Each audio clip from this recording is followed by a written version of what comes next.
Hello everyone, welcome to my channel study studio. कैसे हैं बेटा आप सभी? आशा है आप सब बहुत ही अच्छे होंगे।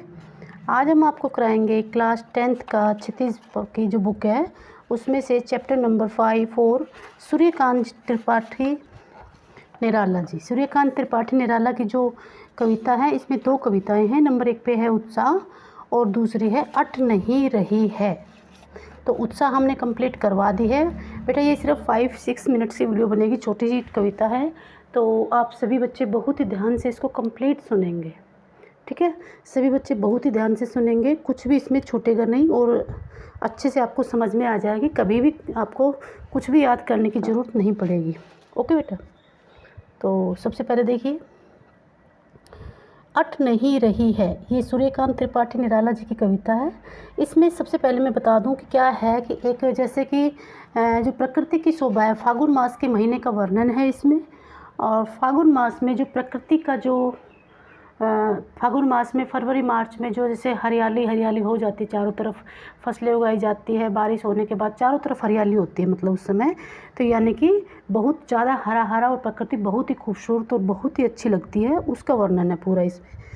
तो सबसे पहले करेंगे अट नहीं रही है। अट मतलब होता है समा नहीं रही है। आभा मतलब होता है चमक। फागुन की तन सट नहीं रही है। तो इसमें प्रस्तुत पंक्तियाँ, ये तो सबको पता ही है। प्रस्तुत पंक्तियाँ हमारी पाठ्य पुस्तक हिंदी क्षितिज भाग 2 के से ली गई हैं। और इसके ये जो चैप्टर नंबर 4 है इसका अट नहीं रही है, इससे ली गई है। और इसके राइटर हैं सूर्यकांत त्रिपाठी जी निराला। इसमें प्रकृति के सुंदरता के बारे में वर्णन किया गया है। ठीक है, थोड़ा छोटा कर देती हूँ इसको हल्का सा। तो यहाँ से देखिए बेटा, अट नहीं रही है यानी कि अट मीन्स होता है समाना। ठीक है, समा नहीं रही है। प्रकृति की जो फागुन मास की जो सुंदरता है, चमक है, वो समा नहीं रही है। फागुन मास में चारों तरफ प्रकृति इतनी सुंदर हो गई है कि चारों तरफ उसका जो शरीर है वो यानी कि चारों तरफ प्रकृति इतनी सुंदर हो गई है, कहीं भी वो समा नहीं रही है, उसकी सुंदरता समा नहीं रही है। फॉर एग्जाम्पल में जैसे आप समझते हो, जैसे कि ये जैसे पैकेट है, पैकेट के अंदर जैसे हम 2 किलो का पैकेट है, ये 3 किलो का पैकेट है, उसमें हम अगर 5 किलो कुछ डाल देंगे, अगर हम 5 किलो उसमें डाल देंगे तो जैसे बाहर निकलने लगेगा, है ना। 2-3 किलो तो आ जाएगा, बाकी इसमें ऐसे बाहर निकल जाएगा। तो ये मतलब इसमें समा नहीं रहा है। इसकी सुंदरता इसी तरह जैसे चीनी इसमें से बाहर निकल रही है, तो इसमें ये कह सकते हैं कि प्रकृति की सुंदरता इस तरह बाहर निकल रही है, सुंदरता समा नहीं रही है। आभा फागुन की तन सट नहीं रही है। सट मीन्स भी समाना होता है। फागुन मास की जो चमक है, वो हमारी प्रकृति की जो चमक है वो समा नहीं रही है, बहुत अधिक चारों तरफ सुंदरता ही सुंदरता, हरियाली ही हरियाली हो गई है।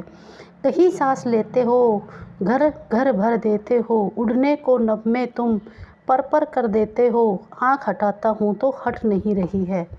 तो प्रस्तुत लाइनों में कवि कहता है कि चारों तरफ इतनी सुंदरता बिखरी हुई है कि सब जगह सुंदर और हृदयग्राही यानी कि बहुत ही ज़्यादा सुंदर दृश्य बिखरे पड़े हैं।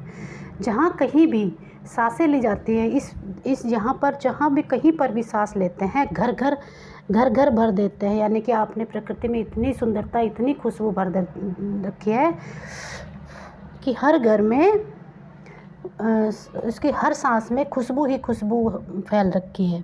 ठीक है बेटा, उड़ने को नभ में तुम पर कर देते हो, यानी कि जो इतनी चारों तरफ खुशबू फैल रखी है, चारों तरफ इतनी खुशबू ही खुशबू है प्रकृति में, जो हर पर यानी कि जो पक्षी हैं वो सभी उड़ने के लिए आकाश में सभी पर उड़ने के लिए बिल्कुल तैयार है। यानी कि सभी उड़ना चाहते हैं, सभी बहुत ही खुश हैं और सभी बहुत ही एक्साइटेड हैं। सबके पंख उड़ने के लिए बहुत ही आतुर हैं। क्यों? क्योंकि चारों तरफ इतना अधिक सौंदर्य फैला हुआ है। कवि इसमें ये कहना चाहता है, कवि अपनी आँखों को अगर हटाना भी चाहे, इस सौंदर्य से अगर कवि अपनी आँखों को हटाना भी चाहे तो वो हटा नहीं सकता, कि वो इतनी सुंदर है चारों तरफ कि वो आँखों को हटा भी नहीं पाता है। कहने का अभिप्राय बेटा ये है कि इसमें कवि ये कहना चाहता है, जो फागुन मास में जो प्रकृति है उसकी सुंदरता इतनी मनोरम है, इतनी ज़्यादा है कि सब चीज़ों को आकर्षित, सब लोगों को आकर्षित करती रहती है। इसमें बेटा आप विशेष में क्या लिखेंगे? विशेष में फागुन मास का जो सुंदरता का वर्णन है, मनोहर छटा का वर्णन है, वो है। विशेष में आप क्या लिखेंगे? यहाँ कवि ने फागुन मास में जो सुंदरता और मनोहर प्रकृति का वर्णन किया है। सेकंड में लिखेंगे इसकी भाषा बहुत ही सफल प्रयोग है, सफल भाषा का प्रयोग हुआ है, साहित्यिक भाषा का प्रयोग हुआ है। और थर्ड में लिखेंगे इसका जो अनुप्रास अलंकार है, मानवीकरण और विशेषोक्ति अलंकार का प्रयोग हुआ है। ठीक है।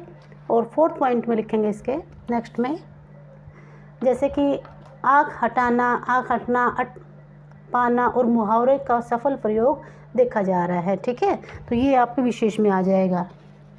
और यहाँ तक हो गया। नेक्स्ट देखिए, पत्तों से लदी डाल, कहीं हरी कहीं लाल, कहीं पड़ी है उर्मे मंद गंध पुष्प माल, पाठ पाट पाट शोभा श्री पट नहीं रही है। प्रस्तुत लाइनों में कवि ये कहना चाह रहा है।